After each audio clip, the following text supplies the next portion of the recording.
tough, but you know what? I like math. So what you do to one side, you have to do the other. And we're gonna talk about mothers.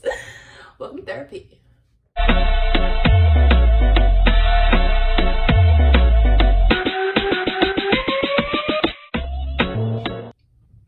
Earlier this year, I met my biological, and it pissed my mom off so much that she decided she wasn't gonna talk to me. My mom and I have the same moon placement, but she's a Libra.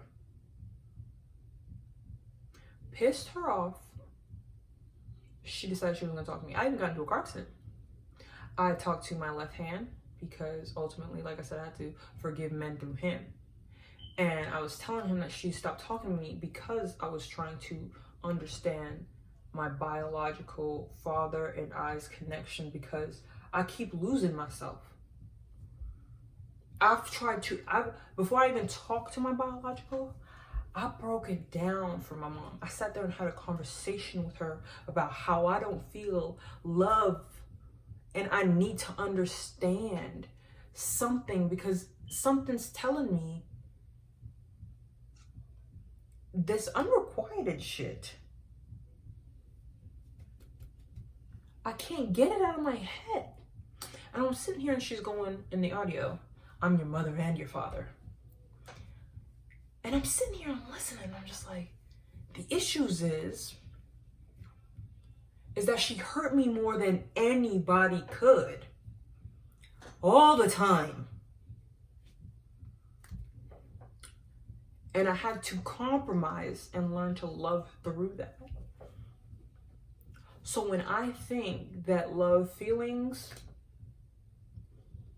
mean whatever that other person thinks that it is,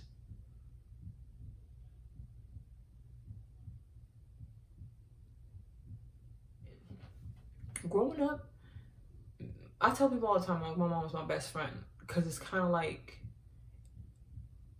she always wanted to be, well, never mind, she always is 24 every year. It don't matter. I passed 24. She's still 24. And she'll say it, and it'd be like something funny to her. But the judgment that I took on women because of her, and then still had to learn how to love her, because like she said, I'm your mother and your father. There's no one left.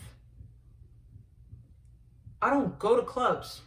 You won't catch me partying, because it's not that serious.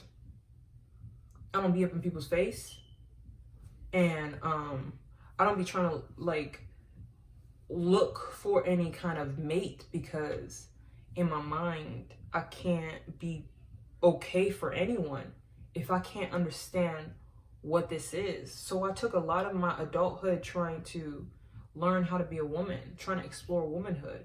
Whenever I went to work, I found a new work mom, someone who just wanted to be compassionate for me and saw all my compassion and saw all my goodness and was like, you know what?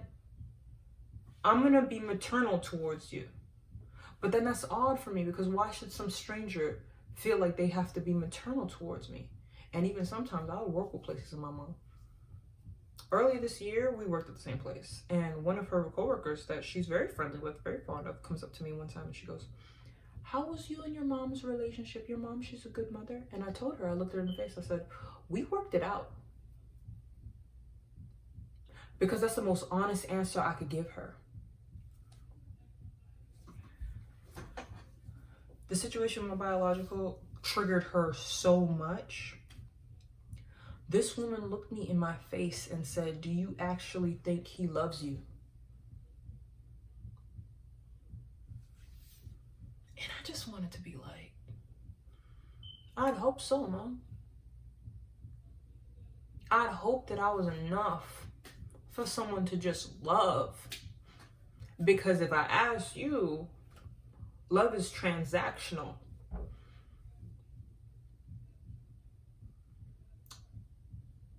I had a conversation with my mom before I even talked to my biological about the pain and the confusion that I felt. I've had several conversations with this woman about the confusion that I didn't understand, because she set up a whole bunch of laws, right? About what you shouldn't take, this, that, and the third. But she's done those things to me. And I've forgiven every one of them. Same thing that I said about the video before is the same thing now. It's a lot of compromise going on, but not a lot of me. And the person that I expected to think the most about me, to think the most about the child, it didn't happen. It still don't happen. At some point, she was like, if you don't apologize to me, I'm gonna ruin y'all's little relationship. And hey, it's your prerogative, girl. Do what you want to do. Do what you want to do. Because like I said, the fear of mine that I sit here and have to comb through is that I don't want to end up like that. Because it looked like hell hath no fury like a woman scorned. And the saddest part is that he owed her an apology for simply being a boy. Because it looked like neither one of them grew up. That's their business though. Because you see how I'm trying to recover from all that depression and shit, and I don't take medication. I'm still walking around the house where my love is unrequited. And it don't matter how hard I try to express it. But again, holding it in don't do me no good neither. I walk around, good morning, hi. I walk around, I'll be like, hey, beautiful, good morning. My sisters look at me disgusted. I'll be like, I love you. They don't care. Here's the thing though. That's what I'm doing from here on out. That's what I demand from here on out. I don't even want nobody talking to me or trying to date me without any kind of affection attached. I don't want anybody talking to me without any kind of like proper love attached. Because if you don't know how to express that, you gotta go. I'm not doing this again, because the purgatory is that you sit here and you accept what you're given and accept what you're given and accept what you're given till that's all that keeps coming around. And if neither one of these people that helped create me are going to help me when I overthink myself into compulsion, then y'all gotta move. And I mean, like, move. Because I promise you, I'm gonna be me from here on out. That's why it used to piss me off when people used to try to influence me. Because I'm already influenced. And I was laughing too, because I kept telling people, I was like, you can't imprint on somebody who's already got tons of copies. Tons of copies. I've been separated from a lot of these thoughts. I just didn't know what it meant for me. And I didn't want it to mean anything hateful. Because like I said, I don't want to be that. I'm not a mean person. I'm not a hateful person. I'm a loving person. It's odd. Like, I'm just the most loving person. So the reason why I was depressed all these years is because no one would love me back. That's stupid. That's dumb. That's so dumb. That's so dumb. That's so stupid.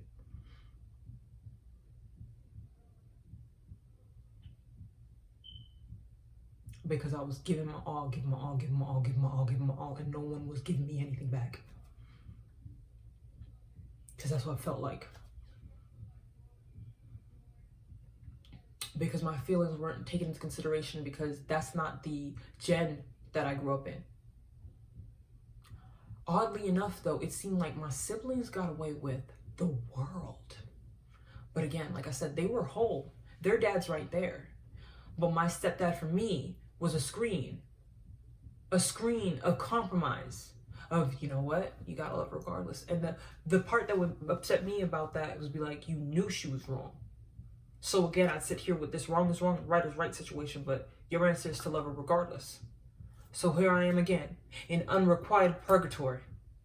Bet. Because it's a thin line. And not for nothing, I tread that. Because I've been babysitting I've been babysitting the devil for a long time. I've been babysitting my own demons for a long time. And when this year kicked off, all of a sudden my eyes were like, wait a minute. Oh, no, no, no, no, no, no, no, no, no, no, no, no, no, no, no. And with all this going on right here, on the outside, oh, baby, no. Because after this, I'm not accepting anything less